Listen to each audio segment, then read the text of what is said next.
Hello everyone, this is Vaibhav here and I welcome you all to my YouTube channel.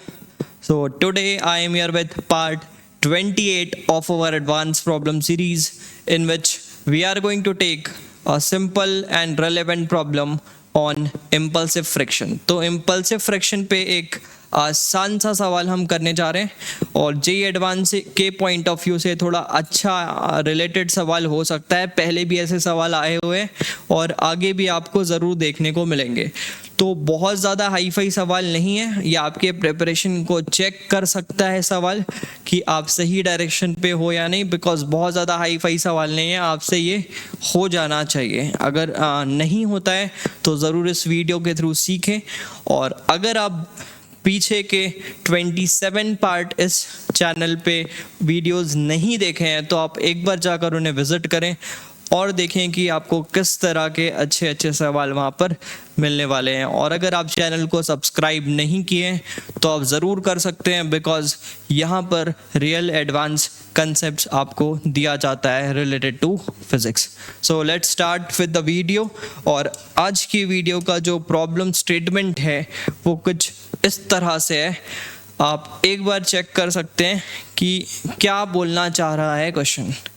तो देख सकते हैं, a block of mass 4m is placed on a block B of same mass which is placed on a rough horizontal surface। एक बार आप read कर सकते हैं question क्या बोल रहा है और फिर इसको स्टक करते हैं।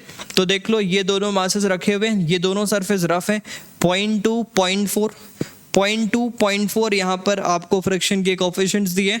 37 डिग्री विद द वर्टिकल के साथ 37 डिग्री एंगल के साथ ये आ रहा था।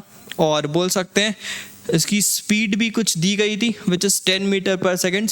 और ये टकराता है और बोला जा रहा है after collision it gets stuck to it, इसके साथ फंस जाता है, आकर उस पे टकरा के उस पे ही फंस जाता है। तो बोला क्या जा रहा है, आपको करेक्ट स्टेटमेंट बताना है, इनमें से कौन सा स्टेटमेंट आपको ठीक दिख रहा है। दोनों की वेलोसिटी आफ्टर द कोलिजन बतानी है। बहुत ज़्यादा टफ सवाल नहीं है, आई थिंक आप ट्राई कर लिए होगे अभी तक। तो चलो इसके सोल्यूशन वाले पार्ट पर आते हैं।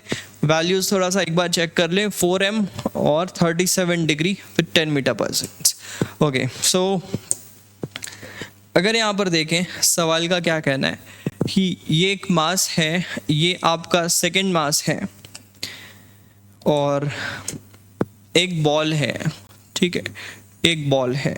फोर्सेस ध्यान से देखेंगे कि ये बॉल आ रहा है और इस पे आकर कहीं यहाँ पर फंस जाता है आफ्टर कोलिजन, यहाँ पर आकर फंस जाता है, ठीक है, आफ्टर कोलिजन इस पे आकर फंस जाता है।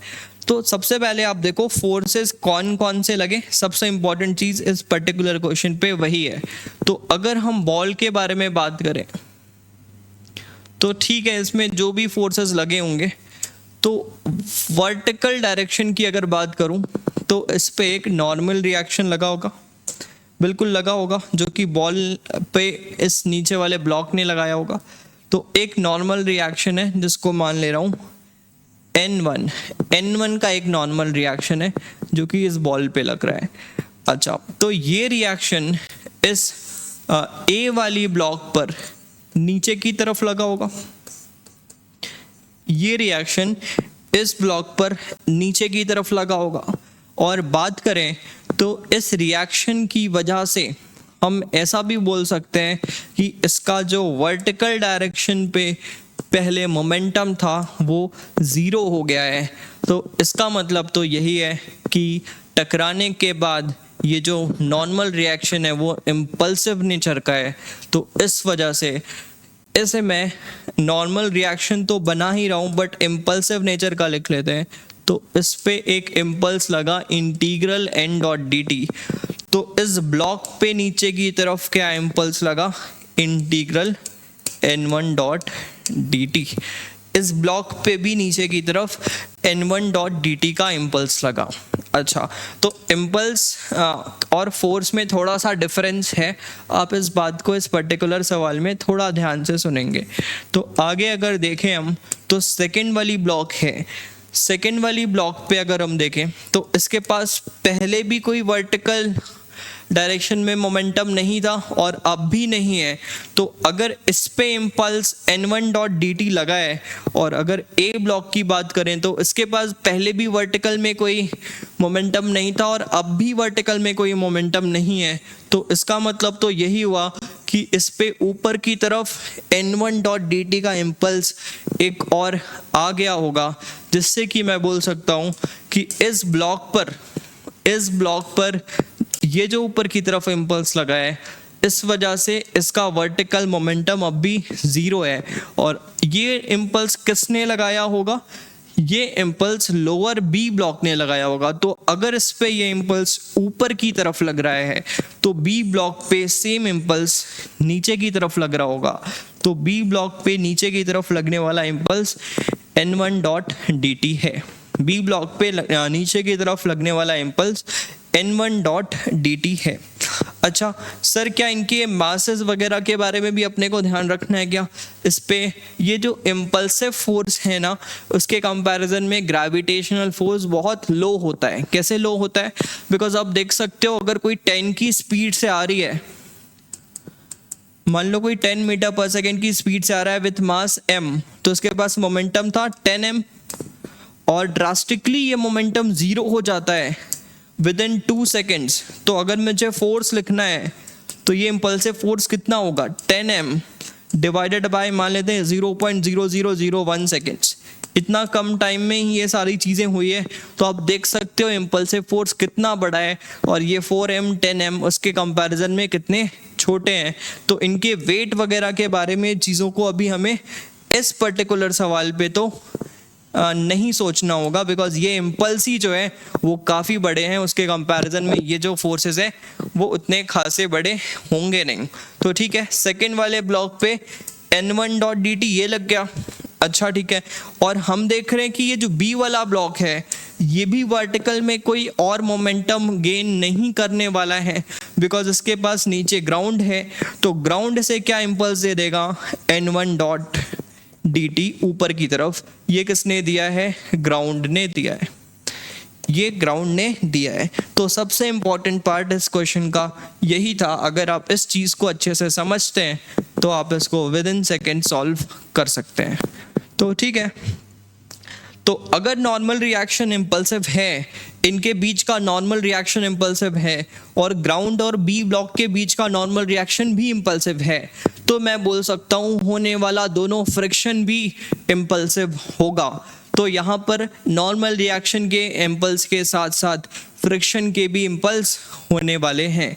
तो अगर आप यहाँ पर एक चीज़ ध्यान से देखें, तो अगर इस ब्लॉक पे नॉर्मल रिएक्शन इम्पल्सिव है तो ए ब्लॉक पर क्या होने वाला है? ए ब्लॉक पर ऐसा होने वाला है कि ये मास इसके साथ जैसे अगर फंसेगा तो ये मास के पास सामने की तरफ मोमेंटम थी, तो ये दोनों सिस्टम मान लेते हैं टकराने के बाद ये दोनों बॉडीज़ मास के साथ ए बॉडी किसी वेलोसिटी v1 के साथ आगे मूव करने लगा होगा। मान लेते हैं ऐसा v1 के साथ मूव करने लगा होगा। और जो सेकेंड मास है, अगर b वाले के बारे में बात करें, तो अगर ये v1 के साथ आगे जाना शुरू करता है तो इस वजह से आप देख सकते हो फ्रिक्शन को ये मंजूर होगा नहीं, तो फ्रिक्शन इस पे पीछे लगेगा और ये फ्रिक्शन भी इम्पल्सिव होगा बिकॉज नॉर्मल रिएक्शन इम्पल्सिव है। तो ये फ्रिक्शन कैसे लिखेंगे? μ1 टाइम्स ऑफ इंटीग्रल n.dt। ये आपका फ्रिक्शन का इम्पल्स होने वाला है। और अगर देखें तो ये फ्रिक्शन अगर इस पे पीछे लग रहा है तो सेम फ्रिक्शन इस पे आगे की तरफ लगेगा। तो ये फ्रिक्शन का इम्पल्स अगर नेचर लिखूं तो फिर से मैं लिखूंगा μ1 टाइम्स ऑफ इंटीग्रल n1.dt। और जैसे ये वाला ब्लॉक बी वाले ब्लॉक के बारे में अगर बात करें तो ये ग्राउंड के साथ भी जो फ्रिक्शन है, जो नॉर्मल रिएक्शन है, वो भी इम्पल्सिव है। तो अब ये ब्लॉक इस फ्रिक्शन के कारण आगे जाना चाहेगा बी ब्लॉक, तो उसे रोकने के लिए ग्राउंड का फ्रिक्शन पीछे की तरफ इम्पल्स या फिर फोर्स लगने वाला है फ्रिक्शन का, और वो भी इम्पल्सिव है। तो F2 को लिख सकता हूँ μ2। ये फ्रिक्शन फोर्स नहीं लिख रहा हूँ, फ्रिक्शन का इम्पल्स लिख रहा हूँ। तो इस वजह से इम्पल्स ऑफ फ्रिक्शन F2 तो मैंने फोर्स बना लिया और इसका इम्पल्स नीचे लिखता हुआ चल रहा हूँ, तो इंटीग्रल n1.dt क्यों लिख रहे हैं हर जगह मैंने पीछे बता दिया है। तो अब वैल्यूज़ वगैरह देखने, ओवरऑल इतना ही चीज़ें था इस सवाल पे, इतना ही कुछ सोचना था। तो अब वैल्यूज़ रखते हैं और अपन अपने आंसर की तरफ बढ़ते हैं। तो अगर मैं इसमें इम्पल्स मोमेंटम रिलेशन लिखूं बॉल पे, तो क्या लिखूंगा, n1dt, बॉल पे तो सिर्फ ऊपर की तरफ इंटीग्रल n1dt लग रहा है वर्टिकल में अगर बात करें तो, और बॉल के पास इनिशियली क्या मोमेंटम था अगर देखें तो बॉल 10 की स्पीड से आ रही थी at an angle of 37 degree.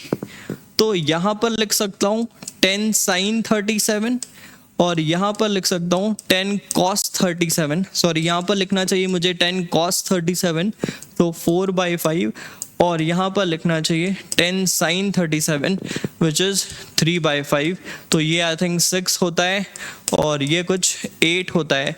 तो इसके पास 8m का इनिशियल मोमेंटम था नीचे की तरफ बॉल के पास।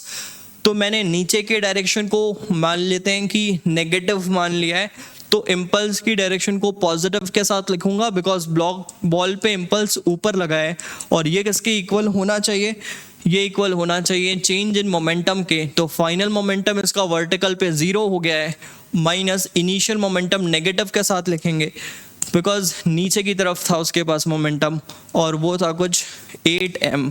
तो यहाँ से n1.dt की वैल्यू आ गई है। तो इस वाले फ्रिक्शन की जो इम्पल्स है, ये वाला फ्रिक्शन का जो इम्पल्स है, ये भी मुझे मिल गया है। बस मुझे कोफिशिएंट की वैल्यू देखनी होगी।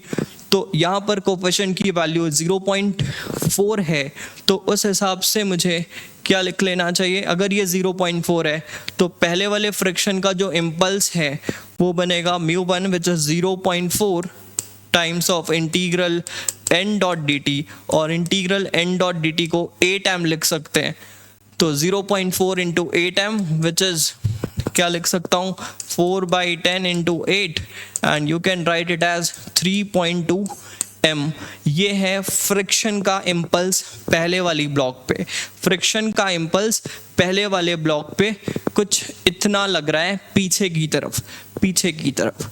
अच्छा, तो इनका ओवरऑल वेलोसिटी कैसे लिखें, तो वेलोसिटी देखने के लिए इम्पॉर्टेंट चीज़ क्या है इस सवाल पे, अगर आप देखो ए वाले ब्लॉक की अगर बात करें तो अगर मैं इस बॉल और ब्लॉक ए को एज अ सिस्टम मानूं, अगर मैं इनको एज अ सिस्टम कंसिडर करूं, तो आप यहाँ पर देख सकते हैं कि इन पे लगने वाला एक्सटर्नल इम्पल्स सिर्फ यही है, लगने वाला एक्सटर्नल इम्पल्स सिर्फ यही है। तो इस वजह से इस सिस्टम पे इम्पल्स मोमेंटम रिलेशन लिखते हैं जिसमें net external impulse is equals to change in momentum of the system. तो फाइनल मान लेते हैं ये दोनों v से चलने लगे, a मास साथ में ये छोटा मास इसके अंदर, तो ओवरऑल इनका मास क्या हो गया 5m, और इनकी वेलोसिटी v1 माना है हमने, तो क्या मोमेंटम बन गया है 5m टाइम्स ऑफ v1। और इनिशियली क्या मोमेंटम थी सिस्टम के पास, हॉरिजॉन्टल पे लिख रहे हैं तो इसके पास 6 की वेलोसिटी थी और राइट में ही थी, इस वजह से मैं सारी चीज़ों को प्लस में लिख रहा हूँ। और फाइनली जो इम्पल्स लगा है वो किस डायरेक्शन पे लगा है, लेफ्ट की डायरेक्शन पे, तो इम्पल्स को नेगेटिव लिख लेते हैं और इम्पल्स की वैल्यू क्या है -3.2m, तो -3.2m। तो यहाँ से अगर वैल्यूज़ वगैरह लिखना है हमें तो ये सारे टर्म्स होते हैं कैंसिल। तो ओवरऑल क्या लिख लें, v1 5v1 is equals to 6 minus 3.2 which is 2.8। so v1 की वैल्यू कुछ आ जाती है 2.8/5, जो कि सॉल्व करने पर ऑप्शन के हिसाब से अगर देखें तो 0.56 और 0.28 ये दो ऑप्शंस थे। तो I think 2.8 divided by 5 will be around 0.56। तो इस वजह से पहला ऑप्शन यहाँ पर लिख सकते हैं 0.56 मीटर्स पर सेकेंड। ये किसकी वेलोसिटी है, उस छोटे बॉल और ए का कंबाइंड वेलोसिटी कुछ ऐसा बन गया है आफ्टर द कोलिजन। अच्छा, बी के बारे में भी बात कर लेते हैं सर। तो बी के बारे में अगर देखें तो बी पे ये वाला इम्पल्स सामने की तरफ लगा है और ग्राउंड से एक इम्पल्स पीछे की तरफ लगा है। ग्राउंड वाले इम्पल्स की वैल्यू कैलकुलेट कर लेते हैं। एन डॉट डी टी की वैल्यू हमारे पास क्या आ गई थी, N dot D T was 8m, N dot D T की integral N one dot D T 8m था। और अगर ध्यान से देखें तो n1 डॉट डी टी को म्यू2 से मल्टीप्लाई करना है और म्यू2 की वैल्यू अगर इस सवाल पे देखें तो वो हमें 0.2 गिवन है। तो ये वाला इम्पल्स लिख सकता हूँ मैं 0.2 into 8m which is 2/10 times of 8, जिससे लिख सकते हैं 0.16m ऐसा कुछ लिखा जा सकता है किसे, इस वाले इम्पल्स को। तो ओवरऑल ये इम्पल्स पीछे की तरफ लगा है, तो net impulse on this B block will be change in momentum of B block. तो अगर बी ब्लॉक के लिए सिर्फ देखें तो ये वाला इम्पल्स लगा है 3.2 और इसके लिए ये फॉरवर्ड डायरेक्शन पे लगा है, इस वजह से प्लस में लिखता हूँ। तो plus 3.2m minus 1.6 I think sorry 1.6 दिख रहा है ये मुझे, सॉरी 1.6m और इस हिसाब से माइनस 1.6m, माइनस क्यों लिख रहे हैं हम समझ रहे हो, पीछे लग रहा है ये इम्पल्स और ये किसके इक्वल होना चाहिए, change in momentum of the body. और मोमेंटम इस ब्लॉक का मास है 4m और इसकी वेलोसिटी मान लेते हैं कुछ v2 बन गई होगी। तो ये कुछ हो जा रहा है 1.6m divided 1.6 divided by 4, this is v2 और अगर इसे हम सॉल्व करते हैं तो इट इज़ अराउंड 0.4 मीटर्स पर सेकेंड। तो आफ्टर द कोलिजन इसकी वेलोसिटी 0.4 मीटर पर सेकेंड होता है। तो ये था ओवरऑल सवाल। तो अगर ऑप्शंस के बारे में बात करें,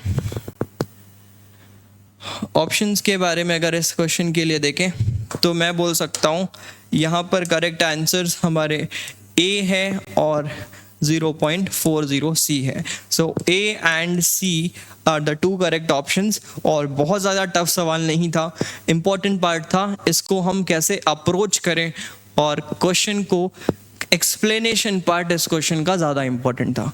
तो आई थिंक आपको समझ में आया होगा कि किस तरह से हम चीज़ों को डील कर रहे हैं और ये सीरीज़ कंटिन्यू रहेगी। तो आप चैनल्स को थोड़ा और ज़्यादा से ज़्यादा स्प्रेड कर सकते हैं and that will help me a lot. तो ठीक है, अगले वीडियो पे मिलते हैं। Thank you very much.